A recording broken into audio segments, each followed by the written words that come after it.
주님 감사합니다. 이 시간에도 주님 손 듣기 원합니다. 주님 말씀해 주시고 이 시간에 말씀 전하는 가운데 해당하는 어두운 것들을 위한 반박한 원함과 하나님 대적하는 높아지 모두 일어나 하나님 경력대 예수님의 이름으로 파쇄되고 떠나갈지어다.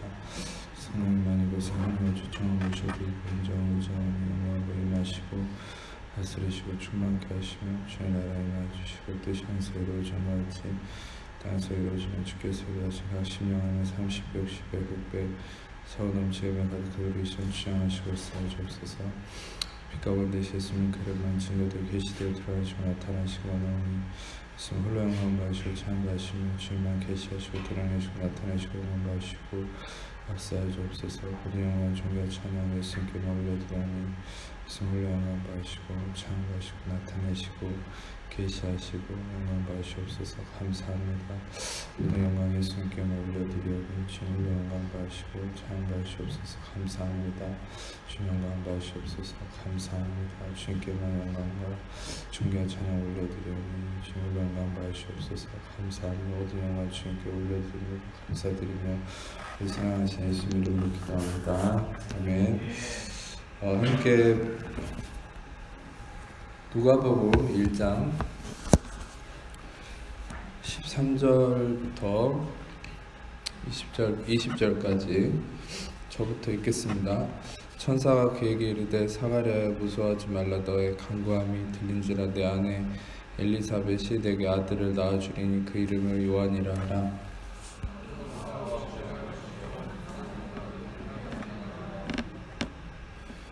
이는 그가 주 앞에 큰 자가 되며 포도주나 독한 술을 마시지 아니하며 모태로부터 성령의 충만함을 받아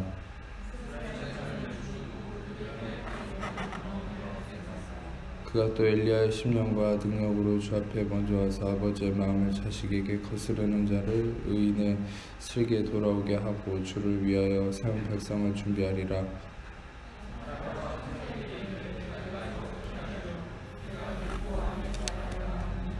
천사가 대답하여 이르되 나는 하나님 앞에 서 있는 가브리엘이라. 이 좋은 소식을 전하여 내게 말하라고 보내심을 받았노라. 보라, 이 일이 되는 날까지 내가 말 못하는 자가 되어 등이 말을 못하리니 이는 내가 내 말을 믿지 아니함이거니와 때가 이르면 내 말이 이루어지리라 하더라. 아멘. 전에 한번 이 사가랴에 대한 설교를 한 적이 있는데 사가랴는 우리가 읽었듯이 아들을 간절히 소망하고 있던 사람입니다. 근데 때가 돼서 하나님이 가브리엘 천사를 통해서 요한이라는 아들을 주겠다 이렇게 말씀을 했는데 사가랴는 어떻게 반응을 합니까? 어떻게 이것이 나에게 있을 수 있겠습니까? 라고 의심을 하죠. 그래서 이 상황 가운데서 하나님께서 어떻게 가브리엘 통해 말씀을 하시냐면 네가 말을 못하게 될 것이다 이렇게 얘기를 하시죠. 다시 말하면 전에 이제 나눌 때는 이 부분에 대해서 믿음이 없음의 상황에서 하나님의 어떤 뜻과 계획하심을 받아들이지 않는 상황에서 그것을 함부로 잘못된 말을 통해서 그 믿음이 없음을 표출시키므로 하나님의 일을 방해한다. 그래서 하나님이 그것을 막으시고 하나님의 일을 행하시기 위해서 입을 막으셨다. 이렇게 이제 말씀을 나눈 적이 있습니다. 근데 좀 더 오늘은 깊은 계시를 통해서 말씀을 나누고 싶은데 그것은 뭐냐면 하나님이 왜 이 사가랴의 입을 막으셨냐는 것이죠. 그리고 특별히 믿음이 없음에 대해서 단순히 사가랴가 책망을 받는 것이 아니고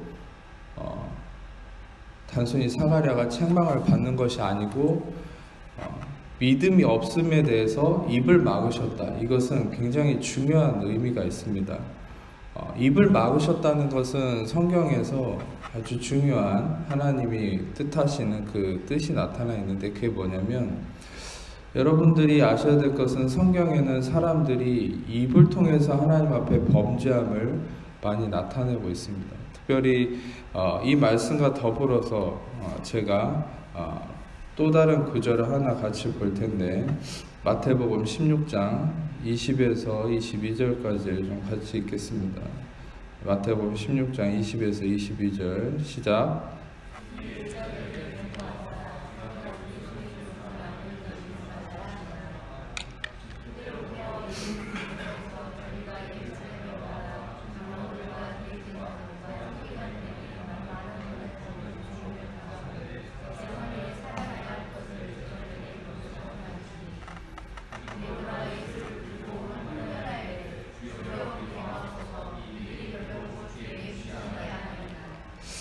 네.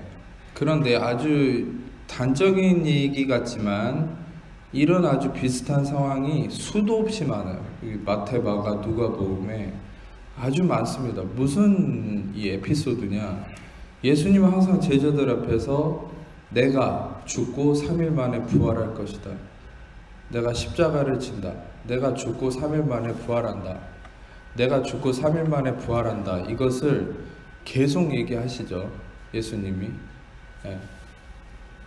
계속 얘기하시죠. 그런데 내가 죽고 3일 만에 부활한다는 것을 계속 얘기하시는데 중요한 것은 뭐냐면 그 죽고 3일 만에 부활한다는 얘기를 하고서는 예수님은 항상 의아스럽게 무슨 얘기를 하냐면 이런 얘기를 밖에 아무에게도 이르지 말라. 아무에게도 하지 말라. 이런 말씀을 하십니다. 예수님이 왜 그런 얘기를 하셨을까요? 네. 인자가 죽고 3일 만에 부활한다.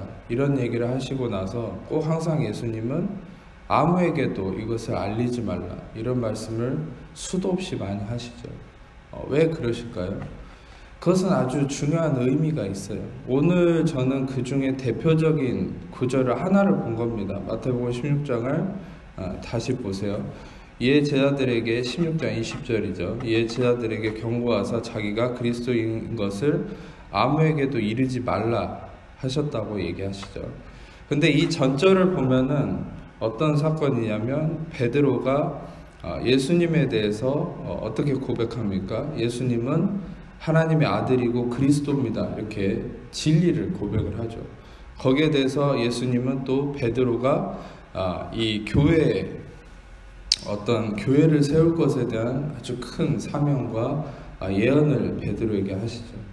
그런데 아주 놀랍게도 이런 축복을 말씀하시고 진리를 하나님의 놀라운 하늘의 계시를 얘기하시고 20절에 이것을 아무에게도 이르지 말라 이렇게 얘기하시죠. 21절을 보면은 스크린을 보여주세요. 자기가 예루살렘에 올라가서 장로들과 대제사장들과 서기관들에게 많은 고난을 받고 죽임을 당하고 3일 만에 살아날 것을 나타내셨다. 그러니까 아까도 말씀드렸듯이 예수님은 죽고 3일 만에 부활하시는 이것은 무엇을 의미해요? 대속하심, 예수님의 피 흘리심, 예수님의 사역, 율법을 마치심, 모든 것을 이루심을 얘기하는 것이죠. 그런데 이것을 나타내시고 무슨 일이 생깁니까? 22절을 보면은 베드로가 예수를 붙들고 항변해서 그리 마옵소서 이 일이 결코 주께 미치지 아니할 것입니다. 이것을 얘기를 하는데 22절이 왜 문제가 되냐면은 제가 오늘 같이 보지는 않았지만 23절에 넘어가서 보면은 예수님이 이런 베드로에게 사단아 물러가라 하죠. 다시 말하면 베드로는 인간적으로 예수님을 생각하는 것처럼 예수님이 죽는 게 싫다 이렇게 얘기한 것 같지만 이건 굉장히 하나님의 놀라운 일을 방해하는 게 돼버리는 거예요. 예수님은 십자가를 통해서 예수님만이 대속을 이루시는 놀라운 하늘의 일을 얘기하시는데 베드로는 땅의 것으로 그것을 반응하고 있는 것이죠. 그러니까 땅의 것으로 반응을 하니까 어떻게 됩니까? 이것이 이제 부딪히는 것이에요. 다시 말하면 하늘의 영의 것을 육으로 받고 있는 거예요. 그러니까 이것은 인간적인 감정으로는 좋은 것 같지만 이것은 하나님을 방해하는 것이 돼버리는 거예요. 그래서 여러분들 이런 일이 있기 때문에 예수님이 아무에게도 말하지 마라. 입을 다물고 있어라 이 얘기를 하는 거예요. 왜입니까? 결론적으로 쉽게 얘기하면 왜 하나님은 그리스도의 십자가 대속하심을 얘기하시면서 예수님을 통해서 이것을 사람들에게 아무에게도 알리지 않기를 원하셨을까? 여러분과 저 같으면은 예수님의 대속하심을 모든 사람한테 알려야 된다고 생각하는데 예수님은 항상 기적을 행해도 뭔가를 말씀하셔도 이걸 알리지 마. 특히 내가 그리스도인 것을 얘기하지 마라. 근데 여러분들 중요한 것은 그것도 때가 있어요. 십자가를 이루실 때까지는 알리지 말라고 했어요. 근데 십자가가 이루어지고 나서는 그때부터는 모든 제자들이 나가서 다 전파하기 시작했죠. 근데 그전에는 예수님은 복음서에 보면 항상 입을 다물고 있으라고 해요. 그 이유가 바로 여기 나와 있는 거예요. 제가 수많은 에피소드 중에 요거를 선택해서 보여드린 이유도 바로 이 사건이 나와 있기 때문이죠. 베드로가 대표적인 문제의 어떤 발단이 되는 모습인 거죠. 그게 뭐냐면 바로 이 십자가의 대속하심을 부인하고 그것을 거부하는, 그것을 막아서는 인간의 육적 표상이 되어버린 거예요. 그러니까 예수님은 본인의 놀라운 그리스도이심을 나타내셨을 때 그것은 무엇을 의미하느냐? 그것은 예수님만이 이 길을 갈 수 있다.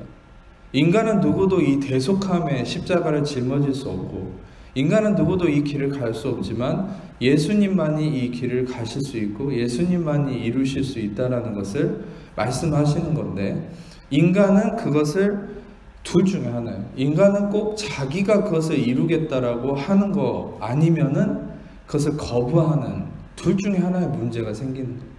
그러니까 인간에게 예수님은 입을 다물어라, 입을 닫고 있어라, 아무 말도 하지 마라, 아무에게도 이것을 얘기하지 말라라고 하신 거죠. 여러분 다시 아까 본문으로 돌아가면은 사가랴 일을 보세요. 사가랴에게는 하나님이 약속하신 요한이라고 하는 이 아들을 약속을 이루셨죠, 하나님.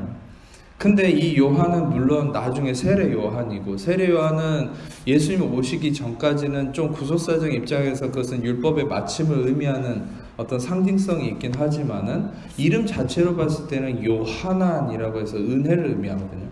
결국에는 하나님이 예비하신 은혜가 이제는 오고 있는 상황이죠. 그 은혜가 약속되어지고 성취되고 있는 상황입니다. 그런데 하나님께서 요한을 주겠다라고 했을 때 사가랴는 나는 나이 많고 내 아내도 나이가 많은데 어떻게 이런 일이 있을 수 있겠습니까? 여러분 바로 이것이죠. 하나님께서 내가 이루겠다. 바로 예수님을 통해서도 내가 그리스도를 통해서 인간이 할 수 없는 대속함을 예수님을 통해 십자가를 통해서 대속함을 이루겠다 라고 하나님은 본인이 하시겠다는 것을 계속 얘기하시는 거예요. 그런데 인간은 무엇을 얘기합니까? 베드로처럼 안 됩니다, 할 수 없습니다, 또는 내가 하겠습니다 라는 문제가 생겨버립니다. 대표적으로 인간이 자기가 그런 어떤 하나님의 일을 하겠다라고 나섰던 가장 대표적인 문제가 바벨탑 사건입니다. 바벨탑은 인간이 하나님의 자리에 이르기 위해서 탑을 쌓고 하늘 위로 올라간 사건이죠. 하나님은 그것을 다 흩어버렸죠. 그리고 재미있는 게 뭔지 아세요? 그들의 언어를 혼잡하게 만들어서 바벨이라는 말은 혼란이라는 말이거든요. 그러니까 바벨, 그들의 언어를 다 섞어버려. 다시 말하면 말을 못하게 만들어, 소통하지 못하게 만들어. 인간의 잘못된 소통을 통한 하나님의 자리를 꿰차고 거부하려는 그 입을 막아버린 것이죠, 바벨탑도. 다시 말해 예수님도 인간들이 예수님의 속죄함에 대해서 거부하고 자신들이 그 자리를 꿰찰 것에 대해서 그 입을 막아라 라고 하셨고, 사가랴도 다시 말하면 이 사가랴는 전에도 설교 중에 나눴지만 굉장히 율법적 의식에 쌓여있는 사람이에요. 그래서 다시 말하면 자신의 율법적 의식과 자신의 어떤 한계성에 매여서 하나님의 약속을 거부하는 상황인 것이죠. 그래서 어떻게 됐습니까? 결국에는 하나님의 약속을 거부하는 이 사가랴에게 하나님이 축복을 뺏어간 것이 아니죠. 하나님의 때까지 입을 막고 계셨다는 것이죠. 그래서 벙어리가 되게 하셨어요. 이것은 율법의 무능함을 의미하는 거예요. 왜냐하면 이 당시에는 율법 시대였는데 사가랴는 그 직책이 제사장이었어요. 제사장은 어떤 일을 했냐? 성막에서 죄를 사하는 일을 백성을 대신해서 하고서 아주 마지막에 어떤 일을 하냐면은 다 속죄 제사를 하나님께 분향을 드리고 나와서 밖에서 그 백성을 축복하는 선포를 해야 됩니다. 근데 사가랴가 성소에서 이 성막 안에서 천사를 만났잖아요. 천사가 너는 오늘부터 벙어리다 라고 얘기해버리는 순간 입을 열지 못하는. 그럼 어떻게 돼요? 축복을 할 수가 없는 거예요. 다시 말해 이것은 무엇을 의미하냐면 더 이상 우리에게 어떠한 축복도 할 수 없는 율법의 무능함을 의미하는 거예요.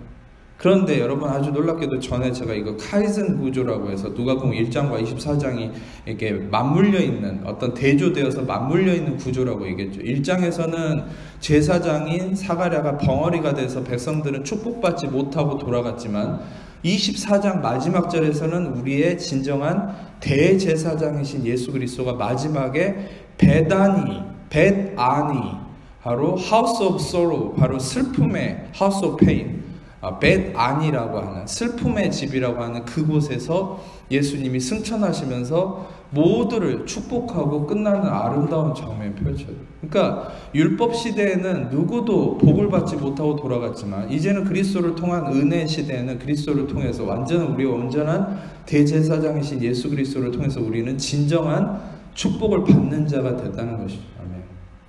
그래서 여러분들은 이 예수 그리스도를 통한 진정한 축복이 바로 율법이 끝나고 은혜의 진리신 예수 그리스도를 통해서 시작됨에 우리에게 주어진 선물이다라는 것이죠.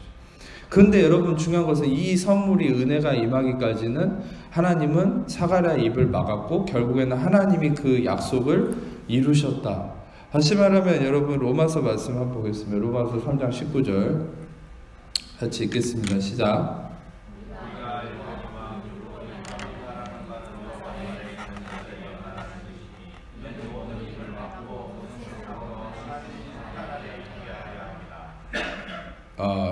하나님께서 모든 입을 막고 온 세상으로 하나님 심판 아래 있게 하신다는 게 뭐죠? 하나님의 심판 아래 있게 한다는 것은 결국 그 심판 아래서 자기가 모든 대가를 치를 수 없음을 인정하고 그리스도, 대속자이신 예수 그리스도만이 나의 대가를 치르심으로 나를 이 심판에서 건져줄 수 있는 분이라는 것을 인정하기까지 기다리시는 거죠.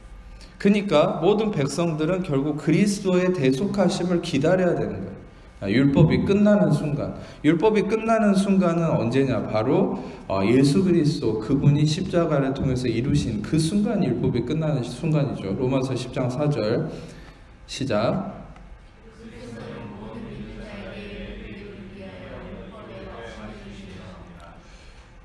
예수님께서 율법의 마침이 되셨다. 이것은 무엇을 위함입니까? 의를 이루시기 위해서. 의를 이루시기 위해서. 다시 말하면 여러분들 율법의 마침이라는 것은 여러분들에게도 전에 얘기했듯이 율법은 무엇을 얘기합니까? 의를 요구하죠. 율법은 공급하는 게 아니죠. 의를 요구합니다. 근데 인간은 의를 나타낼 수가 없어요. 의를 생산해낼 수가 없어요. 그래서 예수님이 율법의 마침이 되셨다는 것은 인간을 대신해서 의를 이루시고 의를 생산해 내셔야 되는 거죠. 그런데 의를 이루기 위해서는 어떤 선행 과제가 있냐면 의를 이루기 위해서는 죄가 심판을 받아야 돼요. 근데 성경에서 죄가 심판을 받는 걸 뭐라 얘기했냐면 죄의 삭은 사망이라고 했어요. 죄의 삭은 사망이다. 다시 말하면 죄값이 치러져야 돼요. 죄값이 어떻게 치러져야 돼요? 죽음으로 치러져야 돼요. 그래서 항상 구약에서도 제사는 반드시 희생 제물이 있어야 되는 거죠. 죽음이 전제가 돼야 돼요. 최초의 인간이 죄를 짓고도 하나님이 이 가죽옷을 주셨을 때 그 가죽옷은 무엇을 의미합니까? 희생이 전제됨을 의미하죠. 다시 말하면 희생 제물, 죽음이 전제될 때 거기에 의가 나타날 수 있다는 거예요. 하나님께서 가인의 제사인 땅의 소산이 아닌 양의 첫 새끼 이 아벨의 제사만 받으셨다는 걸 뭘 의미해요? 바로 희생이 전제됨만이 하나님께 받아들여질 수 있다. 여러분 그걸 알아야 돼요. 하나님은 의로운 것만 받으십니다. 하나님은 온전한 점도 없고 흠도 없는 의로운 것만 받으세요. 그래서 우리는 착각하는 게 뭐냐면 우리의 행위라 우리가 경건하고 우리가 뭘 좀 잘하면은 그게 하나님께 받아들여진다고 착각하는데 절대 그럴 수 없습니다. 여러분의 행위나 어떤 것도 하나님께 받아들여질 수가 없어요. 왜냐하면은 제가 아까도 로마서 3장 19절을 읽었지만 3장 19절에 다시 한번 스크린 보여주세요.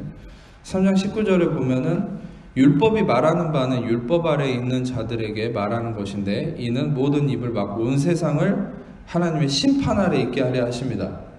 그리고 20절에 스크린에 없지만 20절에 무슨 말씀이 있냐면 그러므로 율법의 행위로는 그 앞에서 의롭다 함을 얻을 육체가 없나니 율법으로는 죄를 깨달습니다. 그러니까 다시 말하면 나의 행위와 나의 경건성과 나의 어떠함으로는 절대 의롭다함을 얻을 수가 없다는 거예요. 왜냐하면 율법 앞에서는 우리의 허물만 드러나기 때문에 율법으로는 죄를 깨닫는 것밖에 안 되기 때문에 반대로 얘기하면은 율법은 죄를 깨닫게 하고 죄를 폭로시키지만 우리의 은혜의 본질이신 은혜와 진리이신 예수 그리스도는 여러분의 모든 허물과 정죄함을 덮으시는 분이시죠. 아멘.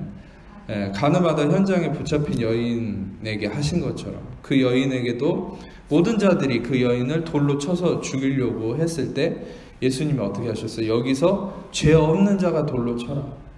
다시 말하면은 여러분들, 이 예수님은 모든 율법 아래서는 돌로 쳐 죽이는 것이거든요. 그런데 예수님은 그를 덮어주셨죠. 그를 정죄하지 않고 오히려 그를 용서하심을 보이신. 다시 말하면 그게 율법이 아닌 은혜의 능력이죠. 예수님은 율법으로 오신 게 아니라 은혜로 오신 거예요. 왜냐하면 율법의 마침이 되셨다고 얘기했기 때문에. 다시 한번 돌아가서 얘기하면 율법의 완성, 율법의 마침은 바로 의로움이 이루어져야 되는 것인데, 그 의를 이루기 위해서는 죄가 심판을 받아야 돼요. 그것은 죄의 삭은 사망, 죄에 대한 심판은 뭐냐? 죽음이 선행돼야 돼요. 그래서 희생 제물이 있어야 되는데, 히브리서 10장 말씀처럼 1년마다 이 한계성이 있는 동물의 제사도 구약에서는 계속 이루어졌어요. 근데 그것은 1년마다 죄를 기억하게 하는 것이고 한계성이 있었죠. 그런데 예수님이 오셔서 한 번으로 영원한 속죄를 이루심으로 이제는 다시 속죄할 일이 없게 된 것이죠. 할렐루야. 그래서 여러분들과 저는 이제는 우리가 하나님 앞에 경건성과 나의 어떠한 잘남과 내가 뭐 예배 잘 드리고 뭐 오늘 수요예배 나왔고 뭐 큐티도 잘하고 뭐 봉사도 잘해서 하나님께 받아들여질 수가 없는 거예요. 우리가 하나님께 받아들여질 수 있는 요건은 의로움인데, 여러분의 행위로는 어떤 것도 의로워질 수가 없기 때문에 여러분이 한 것 때문에 하나님이 여러분을 받아주시는 게 아니고, 오직 우리의 의로움은 죽음이 전제된, 죄가 심판을 받은, 죽음이 희생이 전제된 그것만이 의인데, 우리에게 있어서 유일한 온전한 희생을 통한 의로움의 표상은 예수 그리스도밖에 없어요. 그것을 얘기하는 바가 고린도후서 5장 21절이죠. 하나님이 죄를 알지도 못하신 이를 우리를 대신하여서 죄로 삼으신 것은 우리로 하여금 그 안에서 하나님의 의가 되게 하려 하십니다. 그러니까 이걸 기억하셔야 돼요. 우리는 의를 한 번도 행하지도 않았지만, 예수님은 죄를 한 번도 짓지도 않고 행하지도 않고 죄를 알지도 못하고 죄가 없는 분이에요. 근데 하나님이 그런 분을 죄로 만들어 버렸어요. 죄가 되게 하셨어요. 그래서 반대로 우리는 한 번도 의를 행하지도 않았고 의를 알지도 못하고 의가 없어요. 우리는. 그러나 예수님이 죄가 되셨기 때문에 우리가 의가 된 거예요. 할렐루야. 우리가 의를 행해서 의가 된 게 아니에요. 그러니까 우리는 이 착각에서 얼른 벗어나요. 날마다 우리를 속이는 우리의 육신의 생각이 바로 그거예요. 우리 육신이 나를 속이는 게 그거예요. 설교하는 저도 그렇고 여러분도 그렇고 우리에게 항상 있는 도전은 그거예요. 네가 도전이 이 뭐 술 담배 했냐, 음란한 거 봤냐 안 봤냐 이런 게 도전이 아니에요. 진짜 우리의 도전은, 우리를 하나님에게서 멀어지게 하는 가장 큰 도전, 이 문제는 뭐냐? 육신이 우리를 뭐라고 속이냐면, 네가 이렇게 경건하게 살면, 이걸 하면 네가 의로워지고 하나님이 그걸 보고서 널 예뻐할 거야. 널 그걸 보고서 사랑할 거야. 네가 이렇게 잘하면 하나님이 받으시고, 아니면 하나님이 너랑 멀어질 거야. 항상 기준을 우리의 행위로 잡아버려요. 그게 바로 잘못된 육신의 모습인 거예요. 성경은 절대 그렇게 얘기하고 있지 않아요. 우리가 아무리 좋은 것을 행했다 해도 그것은 우리가 하나님께 받아들여질 수 있는 의의 기준이 될 수 없어요. 여러분들이 아무리 뭘 못했다 해도 여러분들이 절대 그 못한 것 때문에 하나님께 거부당하지 않아요. 여러분들이 만약 그리스도 안에 있다면. 아멘. 여러분들의 기준은 어디 있어요? 하나님이 여러분을 받아들이느냐 못 받아들이느냐 기준은 한 가지요. 여러분이 그리스도의 의로우심 안에 있느냐 그렇지 않느냐. 그러면 한번 더 깊이 생각해 보면, 여러분들 크리스천들은 기반이 그거죠. 그리스도인이죠. 여러분이 만약에 예수님이 죄사함의 구주라고 믿어지는 거듭남의 믿음이 있는 사람이라면, 여러분들은 여러분의 행위와 상관없이 항상 의로운 사람이에요. 여러분 행위와 상관없이. 왜? 그리스도의 대가 지불이 여러분들 안에 전제되어 있기 때문에. 할렐루야. 이것이 바로 신분적인, 존재론적인 여러분의 신분이라는 거죠. 이것을 여러분들이 기반으로 삼지 않으면 여러분들의 믿음은 온전한 믿음이 될 수 없어요. 많은 크리스천들이 행위적인 이 이단설에 가까운 이 행위적인 잘못된 교리가 형성되어 있기 때문에 이런 존재론적인 그리스도 안에서의 의인이라는 신분이 있음에도 거짓처럼 사는 거예요. 마치 똑같은 비유를 하자면 왕자의 신분으로서 궁궐에서 살아야 되는데, 궁궐에서 신하들이 서빙하고 맞춰주는 대로 살아야 되는데 거짓처럼 구걸하고 사는 거랑 똑같은 거예요. 왕자의 신분으로서. 그게 여러분 보세요. 얼마나 크리스천들이 하나님이 이미 그리스도를 통해서 대가를 치르시고 나를 의롭다 하셨는데 지금도 내가 의를 구걸하듯이 사는 사람이 얼마나 많아요? 지금도 내가 이걸 해야 의로워진다, 저걸 해야 의로워진다, 내가 이렇게 못하면 난 불의해진다, 나의 행위의 기준을 두고 의로움과 불의함을 판단하고 사는 크리스천들이 얼마나 많아요? 그게 바로 예수님의 십자가를 믿지 못하는, 갈라디아서 2장 21절에 그래서 뭐라 했어요? 만일 의롭게 되는 것이 율법으로 말미암았으면 그리스도께서 헛되이 죽은 것이다. 우리는 어떤 면에서는 우리 육신에 속아서 예수님의 죽으심을 헛되이 만들어버리는 그런 문제 속에 살고 있는지 모르겠어요. 그게 바로 육신의 속임이에요. 얼른 이 육신의 속임에서 벗어나야 되는데 하나님께서 그래서 계속 은혜의 이 말씀을 통해서 뭘 얘기하십니까? 너의 순종과 너의 행위가 아니라 그리스도의 순종과 그리스도의 행하심, 그리스도의 어떠하심이 너의 기준이다라고 얘기하시는 거죠. 아멘. 요 기준이 확실하다면 여러분들은 안식을 누릴 수 있는 거예요. 그리고 그 안식함 속에서 여러분들을 통해 능력이 발휘되는 것이죠. 다시 말하면 여러분들 복음이란 무엇입니까? 복음이란 내가 제외되는 것이죠. 다시 말하면 이 루터가 종교개혁 당시에 깨달았던 로마서 1장 17절에 말씀, 복음에는 하나님의 의가 나타나서 믿음으로 믿음에 이르게 하는, 결국 여러분들을 믿음에서 믿음에 이르게 하는 기준은 어디 있는 거예요? 하나님의 의가 나타나야 돼요. 그러니까 말씀을 들어도 여러분의 생각 사고방식도 인간의 의가, 인간의 행함이, 인간의 경건성이 드러나는 게 아니라 하나님의 의가 드러나는 말씀, 하나님의 의가 여러분의 기준으로 여러분 생각을 가득 차오를 때 여러분들은 믿음에 이를 수 있어요. 아멘. 내가 왜 이렇게 믿음이 없을까? 왜 나는 예수님이 나를 위해서 다 이루셨다고 하셨음에도 불구하고 왜 말씀 설교를 이렇게 들음에도 불구하고 나는 이렇게 믿음이 없고 맨날 세상적인 사람처럼 걱정, 근심, 불안, 초조, 두려움에 매여서 살까? 그건 한 가지예요. 여러분들은 인간의 행함이 아닌 하나님의 행하심만 여러분의 기준이 돼야 되는데 자꾸 옛 생각이 이제 여러분들 안에 맴도는 거죠. 그래서 이 은혜의 말씀을 계속 듣고 또 들음을 통해서 여러분의 생각을 계속 정화시켜야 되는 거예요. 제가 그 옛날에는 자기계발 서적 같은 걸 많이 읽었어요. 뭐 긍정의 힘, 뭐 물론 그런 관련된 책부터 시작해서 생각의 훈련. 근데 여러분 이것도 생각해 보세요. 세상의 서점에서 읽을 수 있는 자기계발 서적도요, 100이면 100 그런 책에 꼭 써있는 요건이 뭐가 있는지 아세요? 가장 제가 이제 좋게 읽었던 게 이지성이라는 작가가 쓴 꿈꾸는 다락방이라는 책이나 아니면 차동엽 신부님이라는 분이 쓴 무지개 원리, 이런 책들 아주 좋습니다. 유익함이 있어요. 근데 물론 그런 책들 자체만 너무 맹신하면 복음에서 벗어나는 문제성은 있습니다. 그런데 어찌됐든 아주 부분 뽑아낼 수 있는 좋은 원리들은 있어요. 근데 그런 책들 중에 아주 핵심적인 좋은 내용 중에 아주 중요한 부분이 뭐냐면은, 우리가 부정적인 소리를 한번 딱 들어버리면은 그 부정적인 소리를 정화시키기 위해서는 그보다 3배 더 많은 긍정의 소리를 들어야만 내 안에 쌓여진 부정의 소리를 털어낼 수 있다는 거예요. 세상의 자기계발 원리도 그런 얘기를 해요. 근데 여러분 생각해 보세요. 내 안에 육신의 생각이 쌓이는데 얼마나 많은 이 은혜의 진리를 집어넣어야 그게 정화가 되겠습니까? 그러니까 여러분들이 듣고 또 들어야 되는데 뭘 들어야 되는 거예요? 바로 예수님의 의가 드러나는 말씀. 바로 나의 인간의 행함과 인간의 어떠함이 증명되는 게 아니라 예수님의 행하심만이 증명되는 예수님 중심의 말씀. 아멘. 믿음은 들음에서 나면 들음은 그리스도의 말씀으로 말미암다. 레마토스 크리스토스. 다시 말하면 그리스도의 말씀, 예수님의 행하심이 드러난, 하나님의 의가 되신 예수님의 행하심이 드러난 그 말씀을 듣고 또 들을 때 바로 하나님의 의가 여러분을 다스림으로 여러분이 진정한 믿음이 발휘되는 거예요.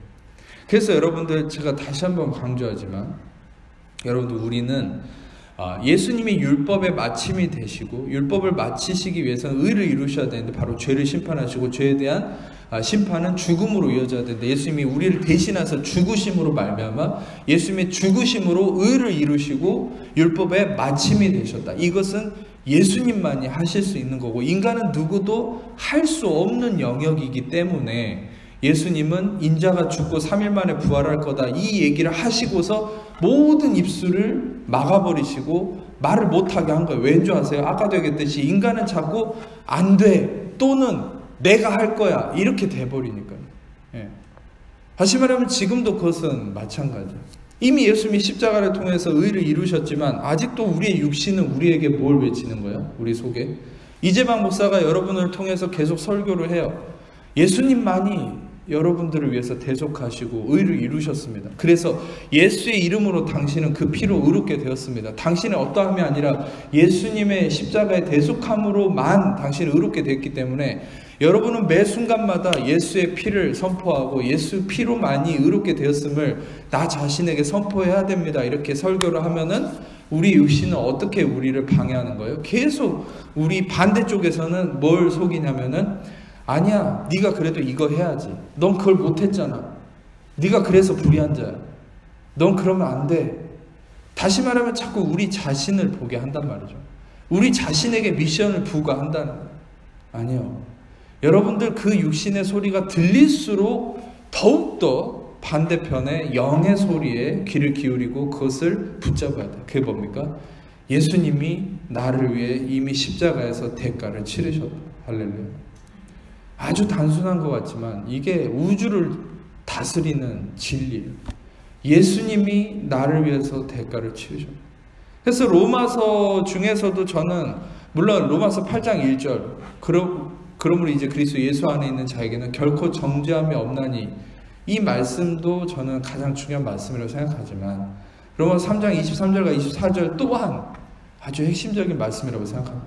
로마서 3장 23절과 24절이 뭐예요? 모든 사람이 죄를 범하였으며 하나님 영광에 이르지 못하더니 그리스도 예수 안에 있는 속량으로 말미암아 하나님의 은혜로 값없이 의롭다함을 얻은 자 되었다. 아멘.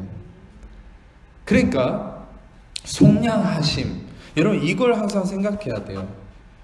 제가 다시 한번 강조하지만 우리 육신의 속임은 뭐예요? 나에게 대가 지불을 요구한다. 그래서 여러분이 불안한 거예요. 그래서 염려가 되는 거예요. 그래서 걱정을 하는 거예요. 그래서 질병이 오는 거예요. 왜? 나 자신에게 대가를 요구하니까요. 우리는 어떤 것도 대가를 치를 수 없는 존재거든요. 그래서 우리는 항상 붙잡아야 될 이 진리가 뭐냐? 예수님이 대가를 치르셨다. 그래서 여러분이 마음이 불안하거나 또 도전이 오거나 사단이 공격하는 어떤 문제가 있든 여러분들 이거를 귀가 닳도록 제가 설교했던 부분에서 계속 간추려서 이걸 계속 선포해야 돼요. 마귀에게 또 여러분의 환경에 모든 여러분에게 다가오는 풍랑을 향해서 이걸 계속 선포해야 돼요. 예수님이 나를 위해서 십자가에서 피 흘려서 죽으심으로 대가를 치르셨다.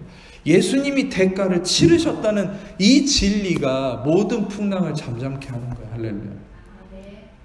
그러니까 예수님은 계속 얘기하셨어요. 복음서에도. 누구도 이 길을 올 수 없다. 인자만이 나만이 죽고 3일 만에 부활할 것이다. 아무에게도 내가 그리스도인 걸 알리지 말라. 왜요? 인간은요 그 마음에서 뭐만 나오냐면요. 한번 좀 이 말씀도 보고 싶은데 마태복음 15장 11절 말씀 한번 잠깐 읽어보겠습니다. 시작.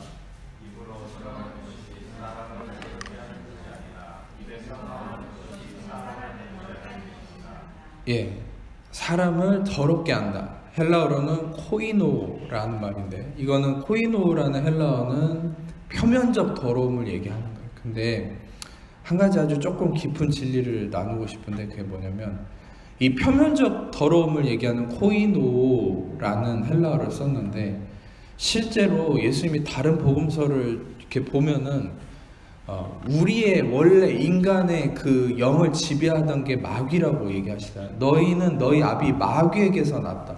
그래서 그 습성을 갖고 있다라고 얘기하시죠.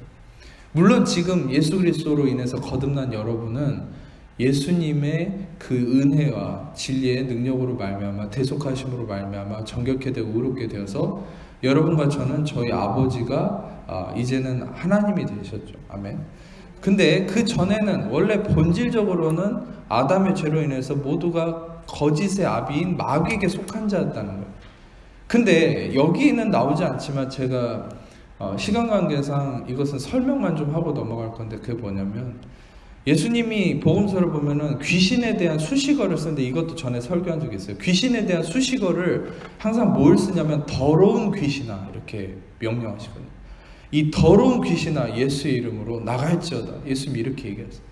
그러니까 예수님은 귀신에 대해서 더러운이라는 수식어를 쓰시거든요. 근데 거기서 쓰는 수식어 더럽다는 것은 여기서 쓰는 코이노가 아니고 다른 단어를 쓰고 있어요. 그게 뭐냐면 아카타르토스. 근데 아카타르토스라는 더럽다는 헬라어는 무엇에 합성어냐면 아라고 하는 부정접두어랑 카타르토스, 카타리조라는 헬라어가 합성된 거예요. 근데 카타리조, 카타르토스라는 말이 뭐냐면 이거는 정결케 하다라는 말이거든요. 그러면 아카타르토스는 정결하지 못하다는 거예요. 그럼 그게 도대체 뭔 말이냐? 뭐 부정한 거랑 정결하지 못한 거랑 똑같은 말 아니야? 이렇게 생각할 수 있는데, 여러분 생각해 보세요. 전에도 이거에 대해서 설교했지만 율법에서는 모든 것이 피로써 정결케 된다고 성경은 얘기하고 있어요. 율법에서는 피 뿌림이 있는 곳에만 정결함이 있다고 얘기해요. 율법은. 근데 정결하지 못하다는 건 뭘 얘기하는 거예요? 피 뿌림이 없다는 거예요. 다시 말하면 여러분, 예수 그리스도의 피 뿌림이 있는 곳만이 정결하고 그리스도의 피 뿌림이 이루어지지 않은 곳은 더러운 거예요. 그러니까 귀신의 영역은 뭐냐? 그리스도의 피 뿌림을 거부하는 영역인 거예요. 그래서 여러분들은 여러분의 어떠함과 상관없이 여러분들은 다 예수의 피 뿌림 안에 있기 때문에 여러분 정결한 자예요. 아멘. 자, 이걸 토대로 생각해 보세요. 우리는 원래 그 악한 자 마귀의 부정함, 피 뿌림이 없었던, 대속함이 없었던 그 아래 존재했던 더러운 자였다는 거죠. 그런데 우리는 그리스도를 통해서 대속함이 이루어지고 핏뿌림이 이루어져서 우리는 정결케 되어서 마귀에게서 나와서 하나님께 속한 자가 됐어요. 이제는 우리는 핏뿌림이 있어요. 정결해요. 우리는 의로운 자가 됐어요. 그런데 보세요. 사람에게서 그 입에서 나오는 그것이 사람을 더럽게 한다. 입에서 나오는 것이 더러운 것이다. 이 말이 뭐예요?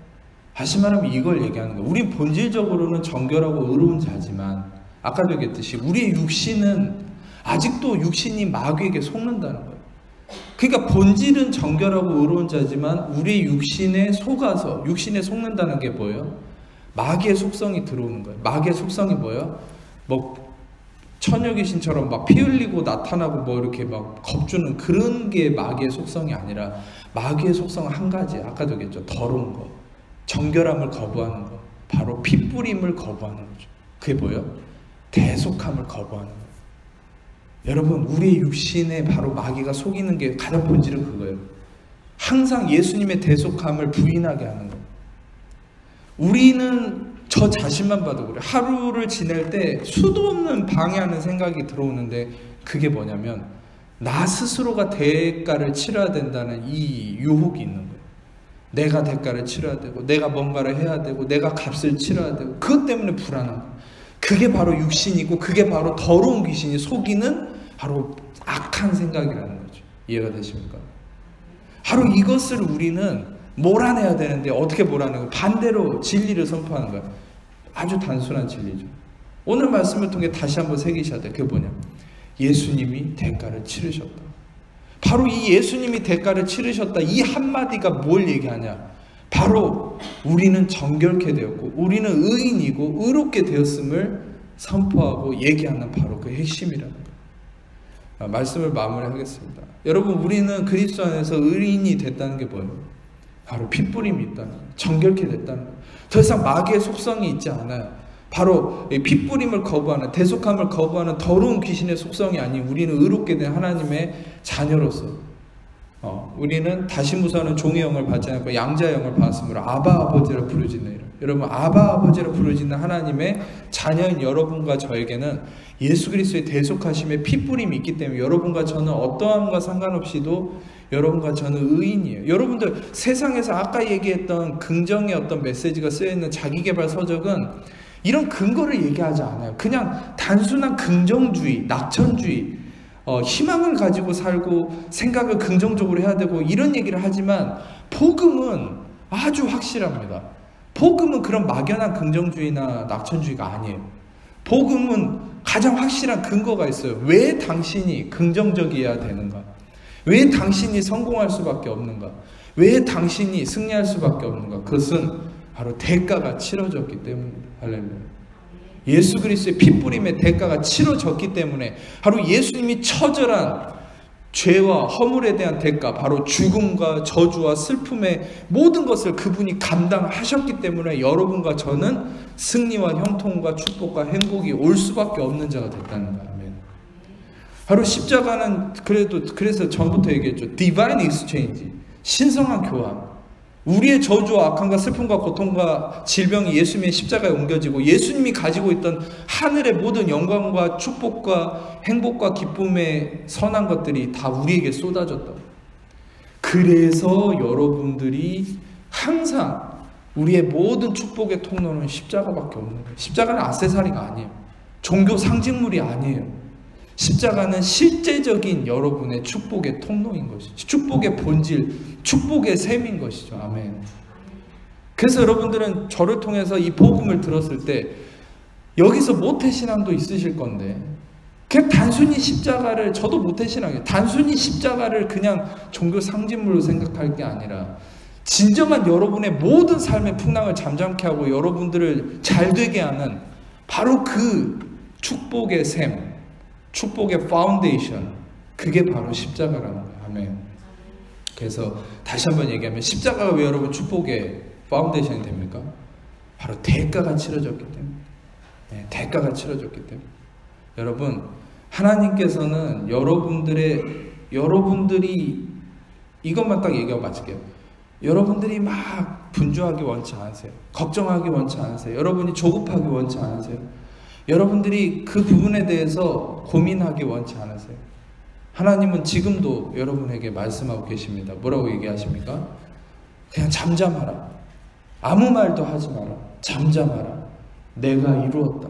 십자가를 통해 이미 성취했다. 너는 그 십자가만 바라봐.